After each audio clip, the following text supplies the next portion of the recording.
Good morning. So, maybe it's in order to address a few questions from the audience.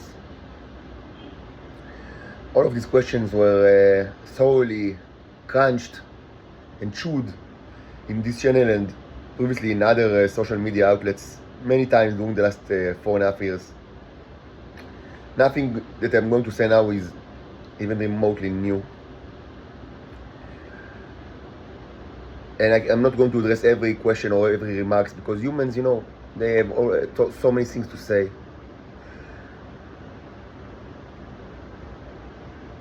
But a few questions, maybe okay. It's important enough that just, to readdress at this time. So without order of importance, just out of my mind. Start with the least important. The factor of essence. Many times in the past I've discussed Judea during the 1st century AD. And of course with parallelism to an early 2nd century. And of course with drawing parallels to the current situation. This is not only just because, in order to do fan service for the Jesus fans, but also because what happened in Judea in the 1st and the 2nd century is a remarkable example of what I call organic justice. What we see now above us is not organic justice. This is divine justice. Organic justice is also a divine justice, but a different kind. This is, I would say, a revelatory justice, what you see right now. Because literally, the starship reveals itself to you. Organic justice means that not only that the hand of God is hidden, but more importantly, that the crime and the sins are inherently connected to each other. Just to say, essence, it can, Binikud without diacritic signs, is what they call, presumably the Kanaim, like the Zealots of Second Temple Judaism. So I'm not going to repeat, everything that I've said regarding the 1st and 2nd century. I will just say that, very quickly, I will say that by the 1st century, by the beginning of the 1st century AD, first of all, you should know that there were many Jews in Israel. Relatively, it was a very populated place relative to ancient times, and relatively very cultural.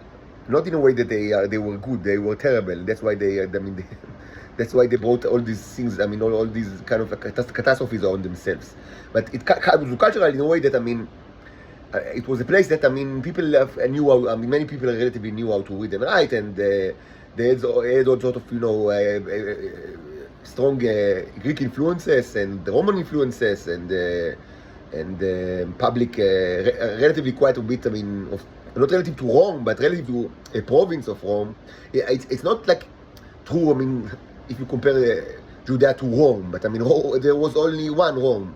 But if you compare it to any other province like Gallia, Germania, Britannia, so it was a very small place. In size, but there were many people and much of, I would say, cultural output. All sorts of stuff. People read and write books and create all sorts of public buildings and things like that.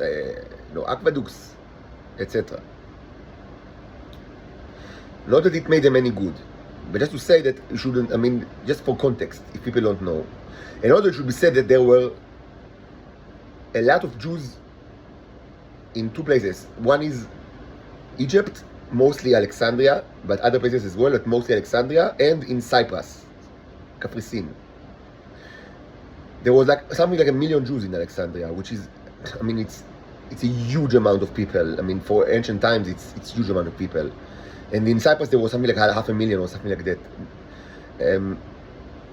Cyprus is very close to Israel. I visited Cyprus one time. It was actually my very humble but still honeymoon with my wife.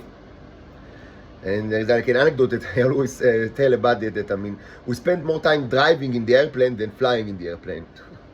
Of course, it's not always like that. It was kind of like, because of all the logistical, consideration of the Ben Gurion airport, that I mean, we drive in there. I mean, the airplane was driving like 40 minutes and flew like 35 minutes. So, just to say, there were many Jews, relatively. But in order to should be said that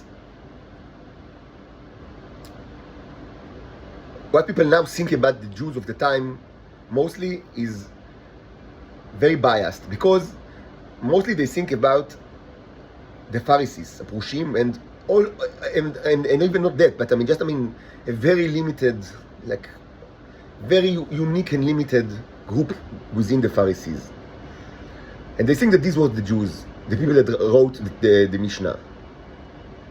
But this is greatly biased, and part of the bias is due to the fact that, first of all, only these kind of Jews survived, and even like that actually became Judaism. Like this kind of Judaism that was very small, and like, should we say, most of the people in the province of Judea barely, they knew a little bit about the Bible, but they knew nothing about Mishnah. It was like a curiosity that belonged to like special kind of like magicians within the Pharisee community.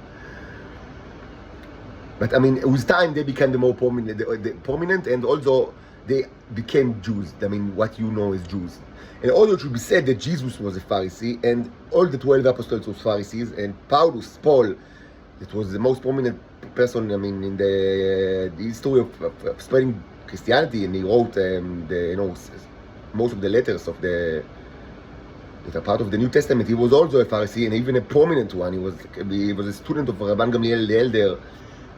So almost every person that besides the Greeks and the Romans, almost every person that in the New Testament was a Pharisee. So also all of that is kind of like creating an illusion that these were the Jews of the time, but it's just not true at all. They were a very like small minority, and Jesus had tremendous quarrel with them because they were already assholes, pardon my French, and they were assholes in a way that is very similar to how they are assholes today.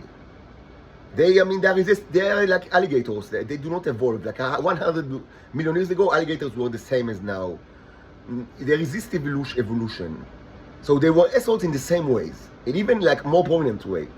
So some of these quarrels that you can read between Jesus and the Pharisees of the time actually became more relevant with time. Like they became much more, I would say, like they received much more context with time, because in the 2000 years that they followed, they only became more of the same, like more like they were. But these were not the Jews of the time.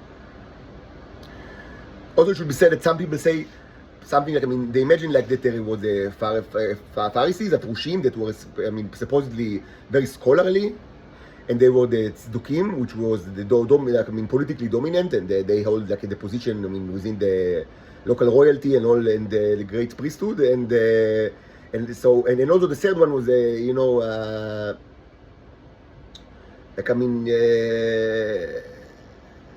so there's a question of the essence, because some identify, historically some identify them with the cults of the Bar Yehuda and the scrolls of the Dead Sea, but they are like supposedly they were very there was Zealots. This had all sorts of manifestations, presumably both like in their social life and also political outlook. But all of that is, it's just very biased view. In reality, they were all Zealots. All of them. All of them were crazy. They were, if you, want to understand what kind of people they were, don't think about, Hillel and Shammai or Rabban Gamliel. What you really need to think about is Asterix and Obelisk. Yes, these guys. They were tremendously more similar to Asterix and Obelix than to whatever you think about Hillel and Shammai or Rabban Gamliel or any other Tana that you can imagine. They were Asterix and Obelix. Extremely proud, like in their national identity. Probably, on average, more literate than Asterix and Obelix, but not tremendously so. And their main, identity was not centered around religious practices like today or in the last 12,000 years, but around the fact that they were a national identity. And they hated the Romans tremendously so, and they always wanted to be independent, even though it was crazy. It was crazy. And they had tremendous ego. They thought that they are the best in the world, like now, the smartest, the people that know everything, and they were all zealots. All of them were zealots. It's not that they were like factions, the right wing and the left wing, and the extreme right. They were all extreme right. They were all zealots. And this is the context of the crucifixion of Jesus. They had tremendous ego, and they couldn't live with a person that is doing miracles. They just couldn't live with that, so they murdered him. They just couldn't stand the fact that there is a divine authority that walks among them because of their ego, and because of that very fact. They did not understand their true power. They failed to understand their true power with all their, presumably, relatively cultural, environment. They didn't understand what they are. So that's why they started the revolt during the years around 70 AD, which sometimes in the past it was called the Great Revolt. Even though today in scholarship it's not called the Great, because actually it wasn't the biggest one. It was just it was the one that culminated in the destruction of the temple and the triumph that you can see in the Forum in Rome, with the Klei Mikdash. It was crazy. It was entirely crazy, and it ended in catastrophe. Complete catastrophe. And of course, many people died, and many people were, went to exile. But it wasn't the end of their craziness. They were still crazy. They were still super crazy. It wasn't enough for them. And not many decades after that, they started another revolt, which is called Mered HaGaluyot, which was even bigger. And it was centered in Cyprus and Alexandria. Another revolt, which didn't make any sense at all. And the Romans crushed them, and since then and after that there were no Jews in Alexandria, and they massacred them. Yes, up to until during the times, yes, some people, some Jews, again, settled in Cyprus and Alexandria, but some Jews even today, in Israel, they arrived from Alexandria or Cyprus, but just a tiny bit. In essence, the Romans, they had enough with these Asterix and Obelix, and they just, they wiped them in Alexandria and Cyprus, and these were huge communities. But it wasn't enough for the Jews. The ego was still so strong. It wasn't enough. And several decades after that, I think around 130 AD, they started yet another revolt in Judea, which was actually the biggest of all. The Bar Kokhba revolt, that in Zionist time became something like a positive, in popular culture. And it was supported by the greatest Tana of all, Rabbi Akiva. It was the greatest, it was considered the greatest rabbi of all time besides Moses. And he supported it with all his heart, and he sent the many tens of thousands of students to fight for Bar Kokhba. He actually called him Bar Kokhba. His real name was Bar Kuzba or something like that, I don't remember.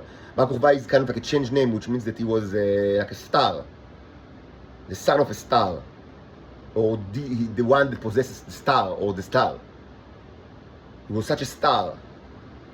So this star started yet another revolt against Rome that had no way to success, for success.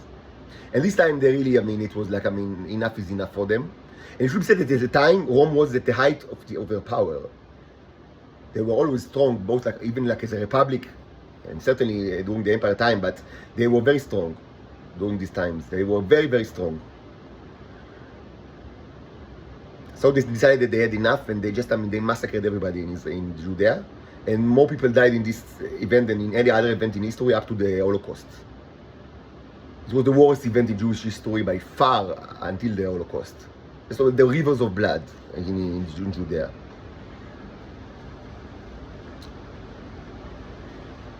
And this was supported by Rabbi Akiva, the greatest rabbi in history besides Moses.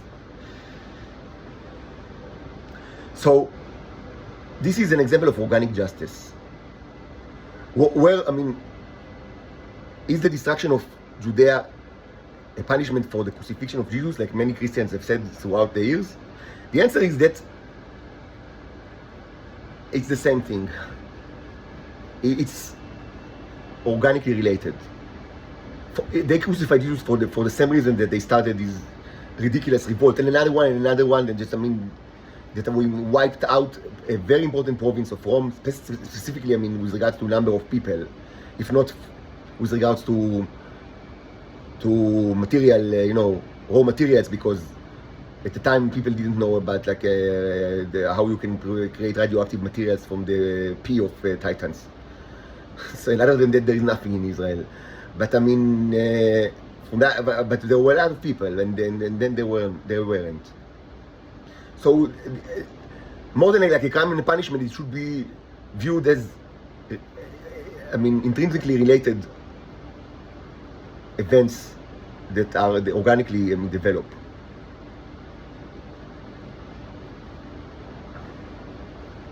They were all crazy, and they are also all crazy now. They are crazy.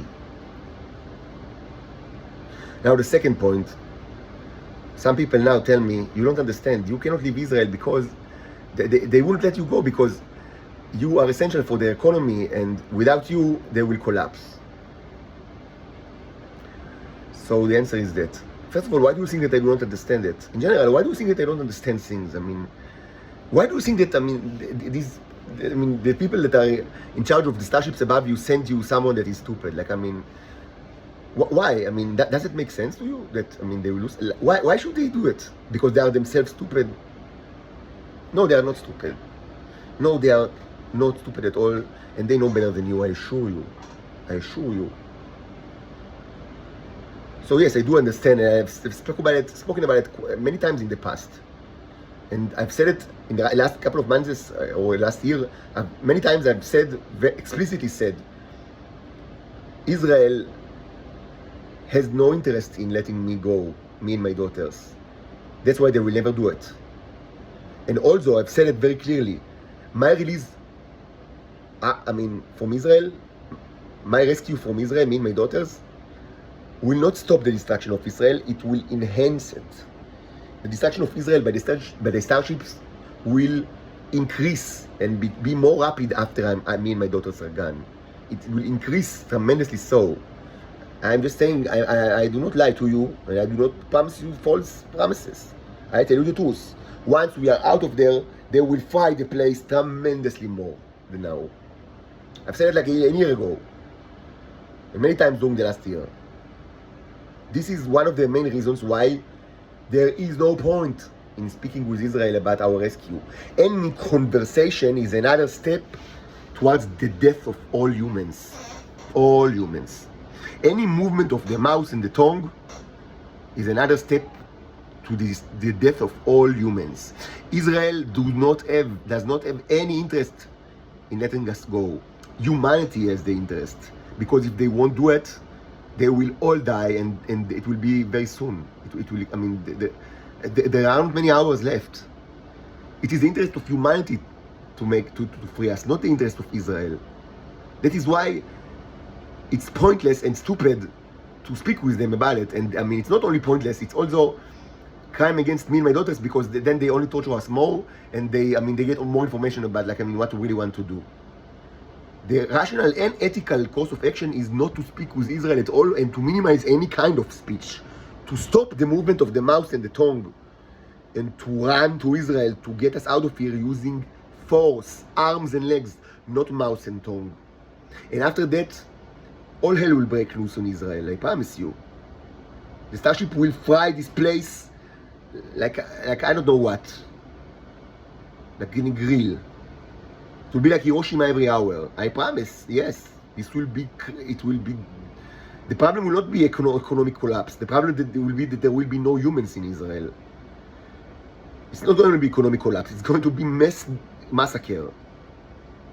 So why should you do it? Because the alternative is mass massacres of the entire earth. And it's probably going to happen like in hours from now. So you should run, not walk. Run. And you should close the mouth. You should absolutely close the mouth. Now, another issue that I want to address is the issue of, so some people say, but you know, there are many titans in Israel. Don't you want to be, I mean, you know, maybe in the future will you want to have sexual or romantic partners with titans and not homo sapienses? And they are in Israel because after, I mean, like the events of the previous episode, they were sent back to sender, sent back to Israel, most of them. So my answer is the following. There is not that much difference between human and titan. It took me some time to understand it, I admit. Like in the beginning of this process, I remember that I asked God many times, I mean, about all sorts of like people or groups of people. Are they titans? Are they humans? And I never really received a simple answer. And it frustrated me. And I understood that God doesn't want to even answer this question. And it took me time to understand why. Because from God's perspective, there is no difference at all. From God's perspective, it's the same thing. This question is meaningless. I'm not God, and I grew up as a human in Earth. So, for me, this question still has kind of implications. But it should be said, the problem or the sins of humans are with regards to the subjugation of the titans in Venus, and specifically how they treated historically the males, and how they treat the new arrivals from Venus, and especially how they force them to change their sex, and they eat them, and they kill them, and they murder them. And also how they treat me and my daughters. Regarding the titans that are already in Earth, after some time, there isn't that much difference between them and humans, both because of psychological and organizational reasons, but also biologically. I mean, mostly, much of the the neos, the robots are taken from them, and much of it is distributed within the Homo sapiens society, especially the society that they are part of. And they all become what I call hybrids. And the issue of the hybrid is something that I discussed a lot in this channel. When I say hybrid, I do not mean biological hybrid, but hybrid like something that has two natures, like both Titanic and Homo sapiens. So in Israel, everybody is a kind of like an hybrid, and some are more hybridic than others. And this has also all sorts of effects. I've discussed it in the past a lot. I cannot repeat myself. Just to say that, from God's perspective, there is no difference at all. And from human perspective, or from my perspective, the difference is tiny. As I said, lately, I became because of the development, of the Full Metal Jacket, or the Metal Wasp, I kind of I started to be more interested in the biology of wasps and bees, and I discovered that there are tremendous amount, of species. I didn't know that there are so many types of bees and wasps, endless types, in Earth.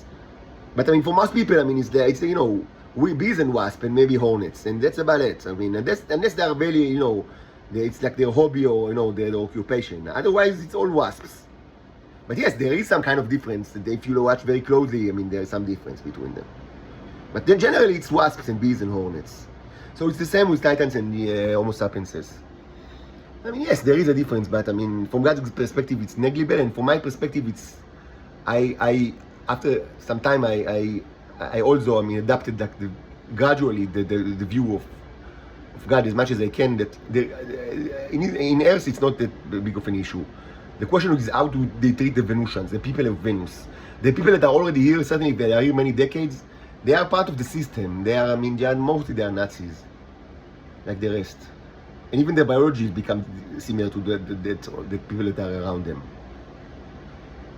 So it's not really an issue, Titan or Homo sapiens, from my perspective. And I don't have sexual, incompatibility. I can have sex and romantic relationship both with Titan and Homo sapiens. It doesn't. I have no such limitation. And also, it should be said that I can change Homo sapiens woman to a Titan. And Inbal Ben Moshe, my ex-wife, is in such a process. I don't know at what stage, but she is already started such a process. I don't need to be in any contact with her in order for it to happen. This is, of course, this is predicated on the fact that we were married, and we had sex, during our marriage, and also because of her pregnancy. And this is somewhat alluded to in the fairy tale, like the Three Sisters fairy tale that I started, like the three. I recorded the first three chapters. There should be something like 3 more. So this is alluded to in this fairy tale. What happens to Inbal Ben Moshe?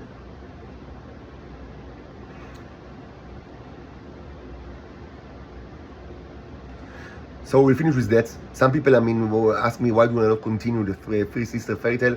I've said in the last months, I've said it several times. I lost interest in this is the ancient history, and you need to think about what's going on right now. You're all about to die, the history is relevant. Just because the Titans, even if they are evil, they are. They have the right to know things about themselves because they are fed with so much disinformation regarding their true nature. And I think that every person, like, even if he's evil or if he's righteous, it's a natural right to know stuff about their biology and nature and history. And it's a great thing that was done against them throughout the years. That the Israelis lied to them about their nature, and this proliferated all sorts of like ridiculous theories that are criminally insane. So that's why I started this fairy tale.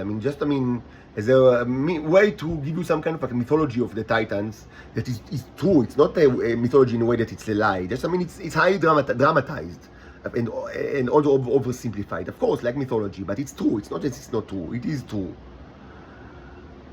But at some point I understood that people, think that it's kind of like a fabula, like fable that, with kind of like, metaphor to our situation, and it's not. The current situation is that, spaceships are above you that are going to destroy all humanity if you do not run to destroy Israel and get us out of here. This is the current situation. You don't need any metaphor. You just need to look above you and see, the weapons of destruction that are frying you. No metaphor is needed. At least not right now.